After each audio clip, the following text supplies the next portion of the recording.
Autism awareness series में आज के वीडियो में हम लोग बात करने वाले हैं। कई बार कई सारे वीडियो में हम बताते हैं ना कि पेरेंट्स जो होते हैं सबसे इम्पॉर्टेंट रोल इनका ही होता है बच्चे को ठीक करने में। और ये बात हर बार हम कहेंगे और आपको ये बात समझनी होगी, नहीं समझेंगे तो बच्चा ठीक नहीं होगा। ऑटिज्म के बारे में आप लोग दिन रात सर्च करते ही रहते हैं यूट्यूब पे। मैक्सिमम लोग तो दिन भर जितना समय होता है यूट्यूब पे बिताते हैं, अलग अलग चैनल्स को देखते हैं और उन चैनल्स के माध्यम से कुछ कुछ चीज़ें सीखते रहते हैं। सीखना भी चाहिए और ज़िंदगी भर कुछ ना कुछ सीखना लगा रहता है। लेकिन सीखना और सीख लेना मतलब लेसन लेना, एक होता है कि लर्निंग का ये, और कुछ एक लेसन, कुछ एक मैसेज, कुछ एक ये जो आपको हमेशा के लिए घर कर जाए दिमाग में, लाइफ लेसन्स कुछ मिल जाएं, तो वो ज़रूरी होता है।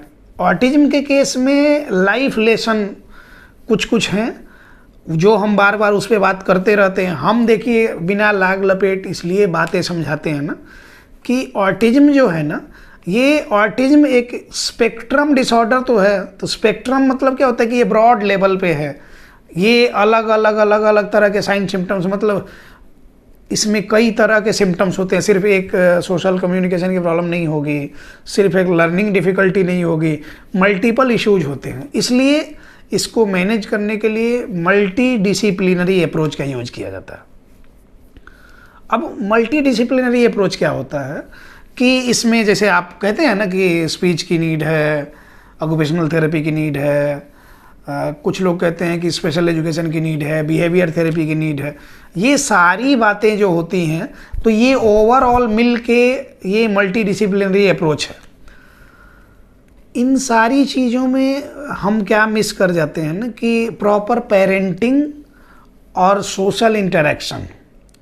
जिस तरह का माहौल अभी के टाइम में है, हमारा फैमिलीज न्यूक्लियर होते जा रही हैं और अकेले अकेले रहना, स्क्रीन टाइम बढ़ना, हम हमेशा इस पे बात किए हैं तो इस पे ज़्यादा नहीं जाएंगे।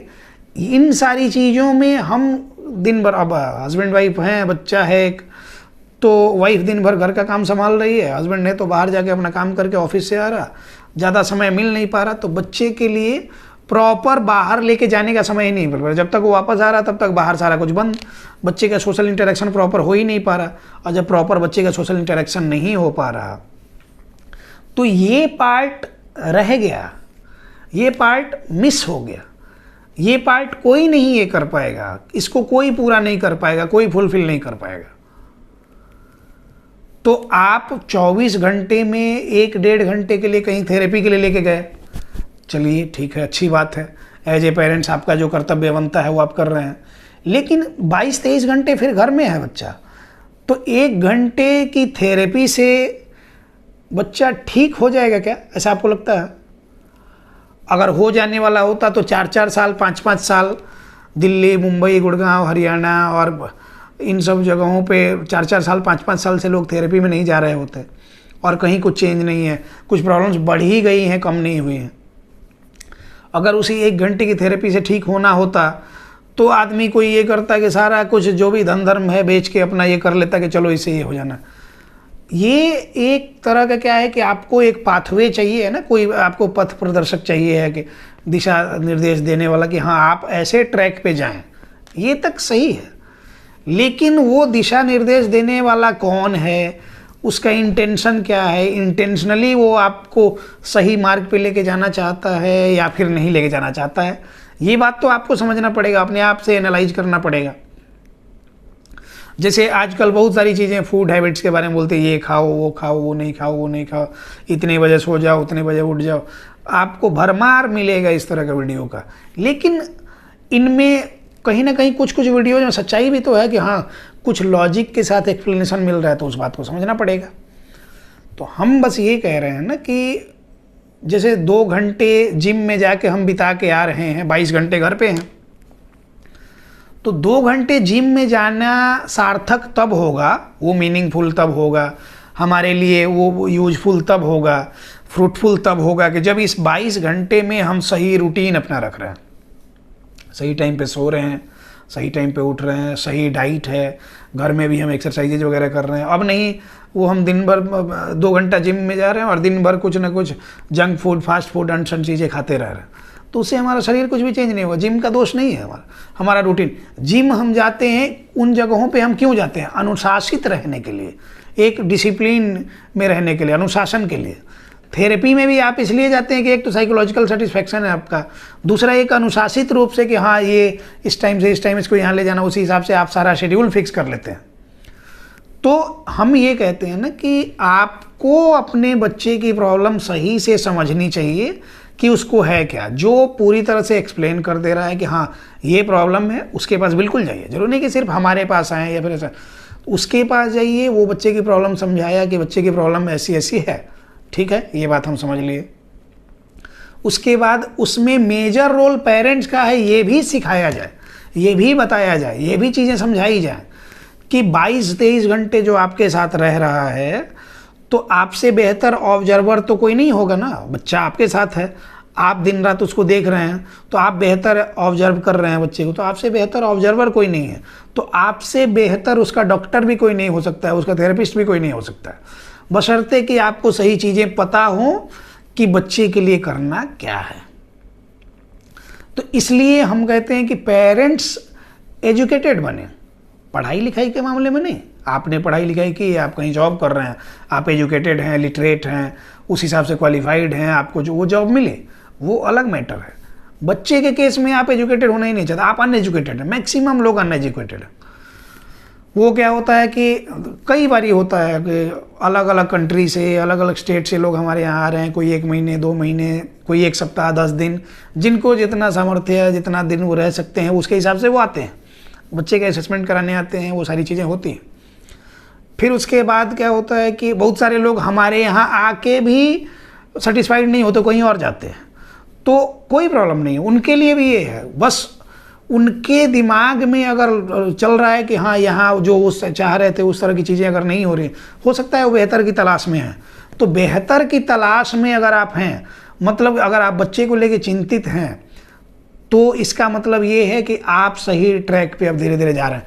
कंफर्ट जोन में पढ़ के एक ही जगह पे चले गए, किसी ने कहा कि आपको यहाँ जाना चाहिए, आप वहाँ गए, जा रहे हैं, 1 महीना 2 महीना 6 महीना, साल भर 2 साल बीत रहा है और कुछ भी इम्प्रूवमेंट नहीं हो रही, तो फिर वहाँ नहीं रहना चाहिए। सही से बच्चे का डायग्नोसिस अगर हुआ, सही से बच्चे की थेरेपी प्लानिंग की गई, उसका थेरेपी प्रोटोकॉल सही चल रहा है, तो पहले महीने से 2, 4, 5%, 10% जो भी हो इम्प्रूवमेंट बच्चे में होनी चाहिए। नहीं हो रही, प्रॉब्लम है। कुछ केसेस अभी हमारे पास प्रेजेंट में जो लोग आए हैं, कुछ लोग यूपी से हैं, कुछ लोग कहीं कहीं से आके हैं, अलग अलग कंट्रीज से भी लोग आते हैं। तो कुछ लोग आए हैं जो 6-6 साल, 5-5 साल, 7-7 साल का बच्चा हो गया और इतने दिन उन लोग कहीं थेरेपी में ले ही नहीं गया, उन लोगों को लगा कि ऐसे ही ठीक हो जाएगा, दवाओं पर डिपेंडेंट था। उस केस में पहले महीने में लोग चाहते हैं कि जादू हो, तो वैसे केस में नहीं होता। लेकिन जो पहले से आपको पता चल गया 2.5 साल 3 साल की एज में कि हाँ बच्चे में कुछ प्रॉब्लम है और फिर उसको हमको ये करना है, आप भी कोशिश कर रहे हैं, कुछ चीज़ों में लगे हुए हैं, नहीं समझ आ रहा है, प्रॉपर गाइडेंस में जा रहे हैं, उन केसेस में बच्चों में इम्प्रूवमेंट होती है। जिनमें 5-6 साल 7 साल आप यही नहीं कर पा रहे हैं, उस केस में नहीं होता। तो ये ऐसे केस अभी के टाइम में एक्सेप्शनल है, कुछ ही केसेस में ऐसा होता है, बाकी सभी लोग सिंसियर हैं, सभी लोग बच्चों में ये कर रहे हैं कि हाँ बच्चे में इम्प्रूवमेंट हो, अपनी तरफ से भी कोशिश कर रहे हैं। तो उसी कोशिश को सही दिशा देने के लिए, सही डायरेक्शन, सही मार्गदर्शन देने के लिए हम बार बार ये करते हैं कि पेरेंट्स वेल एजुकेटेड हों, अवेयर हों, वेल ट्रेंड हों इस चीज़ के लिए कि बच्चे को हर सिचुएशन में मैनेज कर सकें। थेरेपी में आप लेके जा रहे हैं, 1 महीने गए, फिर कहीं रिलेटिव के यहाँ शादी हो गई, आपको जाना पड़ेगा, अर्जेंट है। अर्जेंट क्या है, मतलब क्लोज रिलेटिव है तो जाना पड़ेगा आपको, उसमें तो छुट्टी मिलेगी नहीं, या फिर उसमें तो आपको बहाना मिलेगा नहीं, तो फिर आपको जाना पड़ेगा। वहाँ मान लीजिए कुछ ऐसे टेंट्रम शो करने लगा बच्चा, वो आपसे कंट्रोल नहीं हो पा रहा, अब आप फ़ोन करके पूछेंगे नहीं ना कि इसको कैसे कंट्रोल करें, तो आपको तो सीखना होगा, समझना होगा। तो इसलिए हम कहते हैं कि बच्चे की क्या प्रॉब्लम है, ये सवाल ज़रूर पूछिए। उसका सही एक्सप्लेनेशन अगर आदमी दे रहा है जो सामने वाला डॉक्टर है, तो अच्छी बात है। आपका कितना रोल हो सकता है, ये सवाल ज़रूर पूछिए। वो अगर इंटरेस्ट दिखा रहा है आपको बताने में कि हाँ आपका भी रोल इम्पॉर्टेंट है, तो फिर आप सही हाथ में हैं। इसके अलावा जब भी आपको किसी भी तरह की प्रॉब्लम है या फिर कुछ नहीं होते कि कुछ टेंट्रम्स ज़्यादा बढ़ रहे हैं, तो उस पर आप कुछ सवाल कर रहे हैं, कुछ पूछ रहे हैं, तो उसका सोल्यूशन के लिए, क्विक सोल्यूशन के लिए कुछ चीज़ें बता रहा, तो बिल्कुल सही है। बच्चे में नीड बेस्ड थेरेपी का इम्पोर्टेंस आप तब समझ पाएंगे जब आप खुद बच्चे के बारे में एजुकेटेड होते जाएंगे कि प्रॉब्लम क्या है, कैसे सोल्यूशन होता है। नीड बेस्ड थेरेपी क्या होती है कि बच्चे की जो नीड है वही किया जाए, डिमांड बेस्ड थेरेपी नहीं की जाए। पेरेंट्स तो चाहते हैं कि बोले, वो लिखे पढ़े, लेकिन उनका दिमाग उस बात पे जाता ही नहीं कि मीनिंगफुल बोल रहा है कि नहीं। उनको लग रहा है कि बोल रहा है, हमको पापा बोल दिया, मम्मी को मम्मी बोल दिया, दादा को दादा बोल दिया, दादी को दादी, सब अपना अपना लेके खुश। ये सेल्फिशनेस है, इसमें स्वार्थ छुपा है। तो इससे बच्चे का ये नहीं हो पाएगा। बच्चे का क्या होगा कि उसकी नैया पार लगानी है, तो फिर आपको सही तरीके से सारी बात को समझना पड़ेगा। और नीड बेस्ड थेरेपी में ये है कि जैसे सिंपल सी बात, बच्चा हैंड फ्लैपिंग कर रहा है, कैसे रिड्यूस करें, प्राइवेट पार्ट को रब कर रहा है, कैसे रिड्यूस करें, ब्रेस्ट में, मदर के ब्रेस्ट में या कोई भी फीमेल के ब्रेस्ट में या बेयर बॉडी देख रहा है वहाँ पे हाथ फिराना शुरू करें, कैसे रिड्यूस करें। ये कॉमन सी बातें हैं। रिहेबिलिटेशन में हमेशा क्या होता है ना कि दो तरह के गोल सेट किए जाते हैं। एक शॉर्ट टर्म गोल होता है, एक लॉन्ग टर्म गोल होता है। शॉर्ट टर्म गोल में जो कम टाइम पीरियड में ईजिली सॉर्ट आउट होने वाली चीज़ें होती हैं वो शॉर्ट टर्म गोल में आता है। जो लॉन्ग टाइम में ज़्यादातर ये होता है कि लंबा समय लगेगा, जैसे एडीएल ट्रेनिंग हो गया, बिहेवियर ट्रेनिंग हो गया, स्पीच कम्युनिकेशन हो गया, ये सारी चीज़ें लंबे समय की, तो इनको लॉन्ग टर्म गोल में रखा जाता है। उसके लिए अलग तरह से प्लानिंग की जाती है। मैक्सिमम केसेस में जो हमने देखा उसमें ये पाया कि बच्चों में sensory integration difficulties maximum cases में हो रही है, और उसके लिए सबसे ज़रूरी है ऑक्यूपेशनल थेरेपी में जो चीज़ें होती है। तो ऑक्यूपेशनल थेरेपी 8-9 स्टेप्स में होते हैं। उसमें एक पार्ट जो कि हम सेंसरी इंटीग्रेशन थेरेपी बोलते हैं। तो सेंसरी इंटीग्रेशन थेरेपी जो है वो सबसे इम्पॉर्टेंट है, और ये बड़े बड़े शहरों में जहाँ जहाँ भी ये हो रहा है ये मिसिंग है। इस पर कोई ध्यान नहीं दे रहा है। कोई कह रहा है कि ये थेरेपी कर दो, कोई कह रहा है स्पेशल एजुकेशन कर दो, कोई कह रहा है स्पीच थेरेपी कर दो, लेकिन बेसिक चीज़ों पे ध्यान नहीं है। जो बच्चे की नीड है, नीड पे ध्यान नहीं है, और तब 6 महीना साल भर निकल जाएगा, कुछ भी फायदा नहीं होगा। इसलिए हम कहते हैं कि पेरेंट्स एजुकेटेड हो। देखिए ऐसा है कि अपने घर की अर्थव्यवस्था चेंज करनी है ना, तो सरकार किसी की भी हो, आपके जाति की भी सरकार है तो उससे कुछ नहीं होने को। आपके घर की अर्थव्यवस्था चेंज होगी जब आप कमाइएगा। सरकारें अपना अपना काम करेंगी, वो अपना घर भरेंगी, अपनी अर्थव्यवस्था चेंज करेंगी, आपका कुछ नहीं करेंगे। उसी तरह से डॉक्टर के भरोसे सिर्फ बैठ के आप चाहते हैं कि बच्चा ठीक हो जाए, आपको लगे कि हमारे भरोसे भी ठीक हो जाए, आपको लगे कि हम बढ़िया बोल रहे हैं, इनके पास जाना चाहिए, अच्छा बताते हैं, अच्छा ये करते हैं, नॉलेज है, या फिर जो भी चीज़ जो आपके दिमाग में परसेप्शन बन रहा, और कि साल भर इन्हीं के यहाँ रख दें और बच्चा ठीक हो जाए, तो ऐसा नहीं होने को। आपको पूरी तरह से इन्वॉल्व होना पड़ेगा उस चीज़ में। डेली 4 से 5 घंटे समय बच्चे के लिए निकालना पड़ेगा। अभी परसों की बात है, संडे को 15-16 लोगों को मैंने देखा, ऑनलाइन कंसल्टेशन किया। उसमें एक बच्चे की मदर है, वो बार बार बोल रही कि हम लोग दोनों लोग जॉब में हैं, हम लोग दोनों लोग जॉब में, हस्बैंड वाइफ, तो समय कैसे दे पाएंगे, थेरेपी कैसे लेके जा पाएंगे। तो हमने समझाया कि आप जॉब में हैं तो उससे हमको क्या मतलब होना चाहिए, और आप जॉब में हो कि दुनिया के ऊपर एहसान तो कर नहीं रहे हैं। आप पहले ऐसे तो हैं नहीं कि आप जॉब में हैं, लाखों करोड़ों लोग जॉब में हैं, तो इसमें कौन सा तीर आपने मार लिया। और जॉब में हैं, आपको समय नहीं मिल रहा है, तो इसमें हम क्या करेंगे। आपके फैमिली की कोई प्रॉब्लम है, उसमें हम क्या कर सकते हैं। आपका बच्चा है, आप हमारे पास आए हैं, आप अपने बच्चे की प्रॉब्लम लेके सॉल्यूशन हम बताएंगे, आप उसको फुलफिल नहीं करेंगे, हम आपको नहीं आगे ये करेंगे, कंटिन्यू नहीं करेंगे।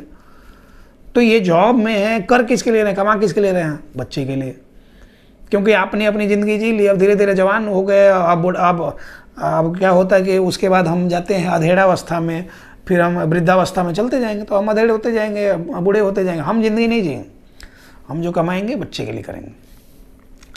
तो जब बच्चे के लिए कर रहे हैं, बच्चा ही सही नहीं रहेगा तो संभालेगा कौन वो पैसा, जो पैसा जमा पूंजी हम इकट्ठा करेंगे। तो खैर उनको बात समझ में, हमने बोला कि आप या तो जॉब छोड़ें या फिर ये करें 4-5 घंटे समय दें। जो लोग खाली हैं, जो लोग हाउसवाइफ हैं या फिर जिनका अपना छोटा मोटा बिजनेस है, छोटा मोटा काम धाम है, अपना घर का ही ये कर रहे हैं, वो तो बच्चे के लिए पूरा समय दे सकते हैं।